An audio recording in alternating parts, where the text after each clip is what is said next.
Willkommen in der Schweiz.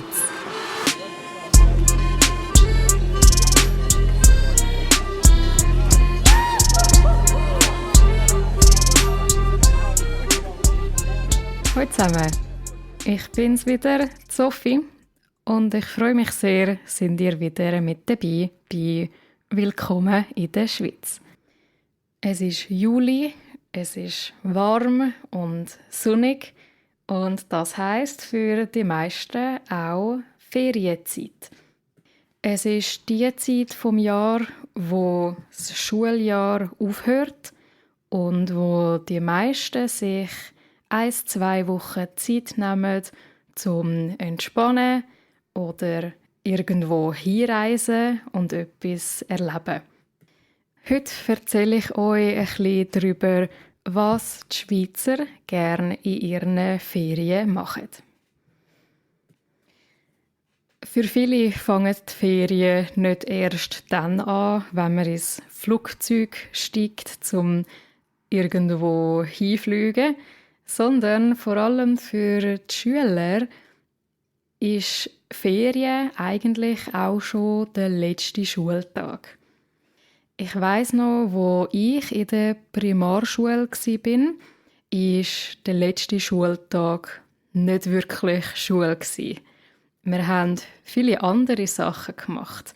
Zum Beispiel, wir haben in der Schule aufgeräumt, sodass alle ihre Sachen von dem Schuljahr heimnehmen konnten. Man hat sich natürlich verabschiedet von all seinen Freunden, wo man dann über mehrere Wochen nicht mehr sieht. Und an unserer Schule, was auch noch speziell war und eine kleine Tradition, ist das sogenannte Feriensingen. Also immer am letzten Schultag vor der Ferien, egal ob es Sommerferien sind oder auch Weihnachtsferien oder Herbstferien, wir hatten immer ein Feriensingen. Das heisst, alle Schüler von der ganzen Schule sind in der Turnhalle oder draussen auf dem Spielplatz zusammengestanden und wir haben Lieder gesungen. Im Sommer sind das immer lässige Lieder über Sommerferien natürlich, meistens auf Schweizerdeutsch, ab und zu auch auf Hochdeutsch, manchmal sogar Lieder auf Englisch. Ja, und nachdem wir alles in der Schule erledigt haben, was man am letzten Schultag so machen muss, inklusive Singen, dann hat man im Kanton Zürich zumindest 5 Wochen Sommerferien. Für die Erwachsenen sieht das oftmals ein bisschen anders aus. Die meisten nehmen vielleicht 1 bis 2 Wochen Sommerferien. An der Uni ist das nochmal anders. Wir haben sogar ganze 2,5 Monate Sommerferien. Das kommt aber sehr darauf an, was man studiert und wo man studiert. An der ETH zum Beispiel ist das ein bisschen anders. Dort haben sie auch nur etwa 2 Wochen Ferien im Sommer, weil ihre Prüfungen erst sehr spät im August sind. Wir an der Uni Zürich, wir haben unsere Abschlussprüfungen vom Semester im Juni oder ab und zu Anfang Juli. Das heisst, wir haben dann nachher Zeit, bis das neue Semester im September wieder anfängt. Auch ich habe jetzt darum sehr lange Sommerferien, was sehr, sehr schön ist. Und was macht jetzt der Durchschnittsschweizer in seinen Sommerferien? Wenn man in der Schweiz bleibt, heisst das, es ist Zeit zum an den See gehen, baden. Der Zürichsee zum Beispiel ist ein sehr gutes Ziel zum Baden. Es gibt viele schöne Badestellen. Es ist auch die Zeit zum Grillieren. Die meisten Schweizer packen dann ihren Grill aus und schmeißen irgendwelche Würste oder sonstiges Zeug auf den Grill. Und das ist immer sehr, sehr schön, wenn man mit seinen Kollegen zusammensitzen kann, ein bisschen grillieren. Am besten sogar am See grillieren. Das habe ich am liebsten, weil dann kann man sowohl baden als auch etwas Feines vom Grillen essen. Und ins Wasser kann man nicht nur am See, sondern die Schweiz hat auch sehr viele Flüsse, wie ihr vielleicht wisst. Darum ist eine andere Option oder eine sehr beliebte Aktivität ist das sogenannte Bötle. Das ist, wenn man mit so einem Schlauchboot oder einem Gummiboot einen Fluss durchschwimmt. Das kann man in Zürich zum Beispiel auch an der Limmat machen. Und an schönen Sommertagen sieht man Dutzende Menschen mit ihren Schlauchbötli die Limmat schwimmen. Auch das kann ich sehr empfehlen, macht sehr viel Spass.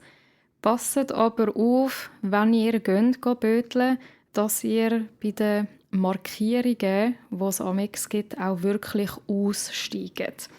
In der Limmat gibt es eine Stelle, wo ein grosses Schild sagt, man soll jetzt rausgehen ans Ufer und das würde ich unbedingt machen, weil sonst landet man in der Wasserreinigungsanlage und das wäre nicht so gesund. Sonst sind aber die Flüsse sehr sicher in der Schweiz. Ihr könnt also ohne Bedenken böteln gehen. Das kann man nicht nur in der Limmat, zum Beispiel auch die Aare ist sehr beliebt für einen Flussschwumm. Oder ich glaube, sogar im Rhein kann man das auch machen. Die Schweizer sind nicht nur gern am Wasser, sondern bekanntlich auch gern in den Bergen. Eine andere beliebte Aktivität ist darum das Wandern. Viele Schweizer gehen auch übers Wochenende in die Berge oder natürlich auch speziell in den Sommerferien, wenn man viel Zeit hat. Auch meine Familie geht gerne wandern. Ich gehe jedes Jahr mit meinem Vater und meiner Schwester auf eine Wandertour. Das letzte Mal waren wir im Tessin. Das kann ich sehr empfehlen zum Wandern. Es hat genug Berge und auch noch sehr, sehr schöne Berge. In die Berge gehen eignet sich auch besonders gut für die es im Flachland ein bisschen zu heiß finden. Die Schweiz ist zwar nicht unbedingt bekannt als ein heisses Land, aber doch kann es ab und zu vielleicht 35 Grad werden.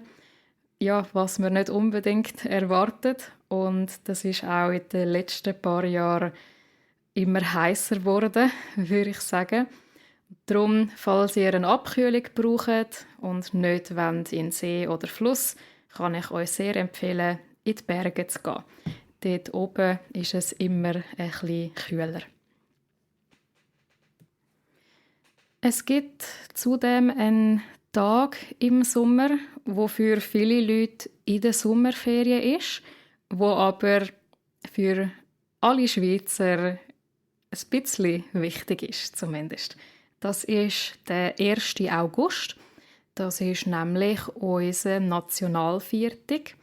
Das ist der Tag, wo die erste Bundesverfassung unterschrieben wurde, also wo die Schweizerische Eidgenossenschaft so offiziell gegründet worden ist.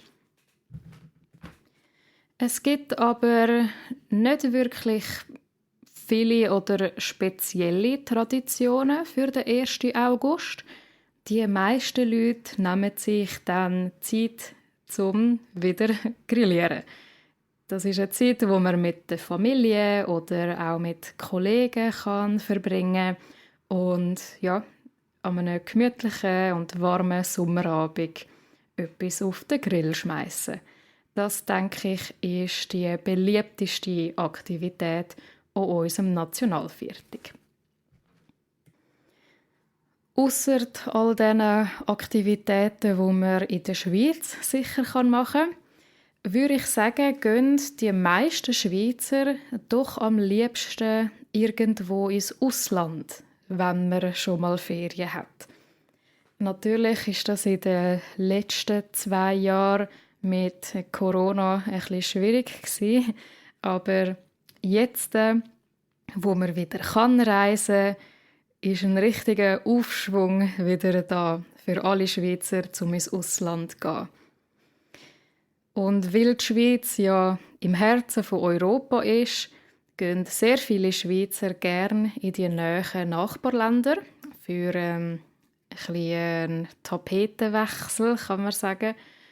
Und ja, einfach um ein bisschen anders zu sehen. Das beliebteste Reiseziel, was zumindest im 2017 der Fall war, ist Frankreich. Viele Leute gehen zum Beispiel gerne an die mediterrane Küste, also vom Mittelmeer, oder auch die Atlantikküste. Ist sehr beliebt bei Schweizer. Ja, Hauptsache in ein anderes Land und ans Meer.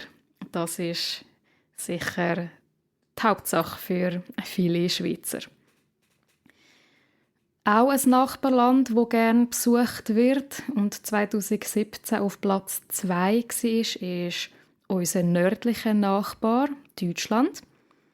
Auch da kann man zum Beispiel ganz rauf an die Nordsee. Dort hat man auch ein bisschen mehr. Oder auch Städtetrips sind da bei Schweizer auch sehr beliebt. Und auf dem 3. Platz wäre dann unser südlicher Nachbar auf Italien. Eignet sich natürlich sehr gut für die beliebten Badeferien. Also auch da heisst es an den Strand gehen, einfach ans Meer und dort entspannen. Wenn die Schweizer ein bisschen weiter weg gehen wollen, ist Spanien eine sehr beliebte Destination. Zum Beispiel auch die spanischen Inseln wie Mallorca oder Ibiza, aber auch das Festland und Städte wie Barcelona sind sehr beliebt bei den Schweizer. Wenn es noch weiter weg soll gehen, ist auch die USA hoch auf der Liste. Oder die Türkei oder sogar Ägypten. Also viele Schweizer nehmen sich dann auch die Zeit, um auf andere Kontinente zu gehen. Zum Schluss will ich euch noch erzählen, wie dann meine Ferien so aussehen und wie sie als Kind ausgesehen haben und wie ich jetzt am liebsten Ferien mache. Ja, als Kind ist es für unsere Familie wichtig gewesen, wie eigentlich für die meisten Schweizer, einfach ans Meer gehen, irgendwo an den Strand. Die Schweiz hat ja bekanntlich keinen Meerzugang, darum heisst es für Schweizer ab in die Badeferien. Das ist auch für uns so gewesen. Also wir sind früher mit der Familie viel auf Sardinien gegangen, also die italienische Insel, oder auch Korsika, die grosse Insel von Frankreich. Die sind beide sehr, sehr schön. Vor allem Sardinien habe ich sehr gut in Erinnerung wegen der eigentlich perfekten Strände für Kinder.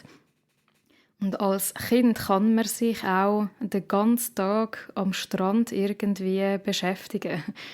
Wenn ich jetzt zurückdenke, ich weiss gar nicht, was wir da den ganzen Tag gemacht haben. Aber ich und meine Schwester, uns hat man einfach an den Strand setzen und wir sind den ganzen Tag zufrieden gewesen. Und weil meine Mutter ja aus Australien kommt, wie ihr vielleicht wisst, ist auch das ab und zu ein Reiseziel.